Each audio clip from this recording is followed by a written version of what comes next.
Overlay populated এই ঢাকা শহরে traffic jam হচ্ছে আমাদের নিত্য নৈমিত্তিক সঙ্গী। আর গাড়ি নিয়ে বেরোলে মানে শহরের 10 মিনিটের রাস্তা 40 থেকে 45, কখনো 1 ঘন্টাও পার হয়ে যায়, এটা আমরা সবাই জানি।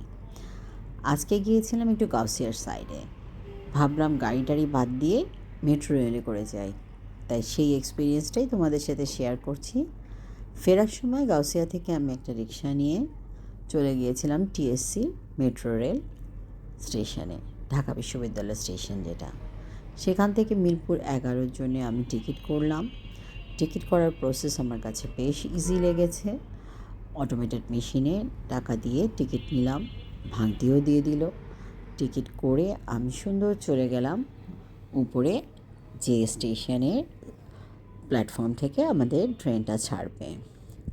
মজার বিষয় হচ্ছে এখানে একদমই বাইরের মতো নিচ থেকে লিফটের ব্যবস্থা আছে, এসকেলেটার আছে, আবার পায়ে হেঁটে উঠতেও পারো, যে যেভাবে যার যেটা সুবিধা।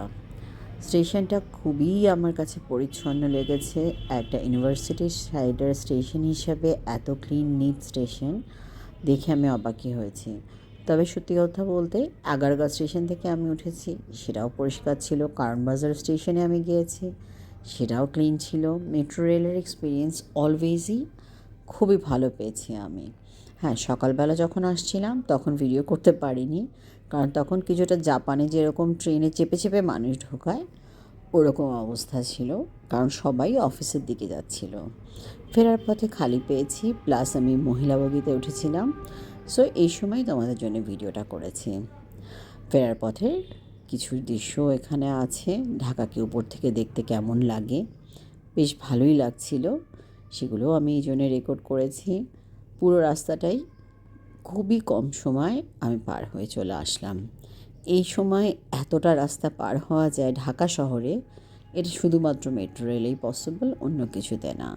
সো আমার সাজেশান থাকবে, উত্তরা থেকে মতিঝিল এই সাইডে কোনো কাজ থাকলে অবশ্যই মেট্রো রেল ব্যবহার করার। গাড়ি থাকুক না থাকুক সেটা বড় কথা না, বাট মেট্রো রেলে সময় অনেক অনেক বেশি সেভ হয়। এটা একটা বিশাল পাওয়া আমাদের জন্যে। আর আমার এই এক্সপিরিয়েন্সটা তোমাদের সাথে আমার এই জন্যেই শেয়ার করা।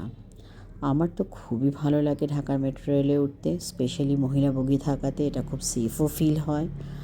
অন্য বগিতেও এমন কোনো প্রবলেম হয় বলবো না, বাট যখন অফিস টাইম বা ছুটির টাইম হয় তখন বেশ পপুলেশনটা বেড়ে যায়, মানুষ ঠেলে ঠেলে ঢোকানোর মতো অবস্থা হয়।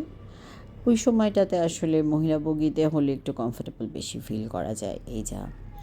এছাড়া ট্রেনের যত অ্যামেনিটিস আমরা বাইরে যত ট্রেন দেখেছি তার সাথে কোনো ডিফারেন্স নেই, সব আছে। ট্রেনের অ্যানাউন্সমেন্ট খুব ভালো, এসি সার্ভিস তো খুবই ভালো।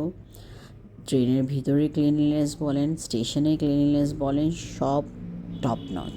হুইল চেয়ার, প্যারাম এগুলোর 100% অ্যাক্সেসিবিলিটির জন্যে স্টেশনের নিচ থেকে একদম প্ল্যাটফর্ম পর্যন্ত লিফটের ব্যবস্থাও করা আছে। ঢাকার মধ্যেই মেট্রো রেল যেন একটা অন্যরকম জগৎ। মেট্রো রেল থেকে বের হলাম, লিফট থেকে নামলাম, ফিরে আসলাম আবার সেই চিরাচরিত ঢাকার জ্যাম আর এক গাদা লোকের জটলা পাকানো রাস্তায়।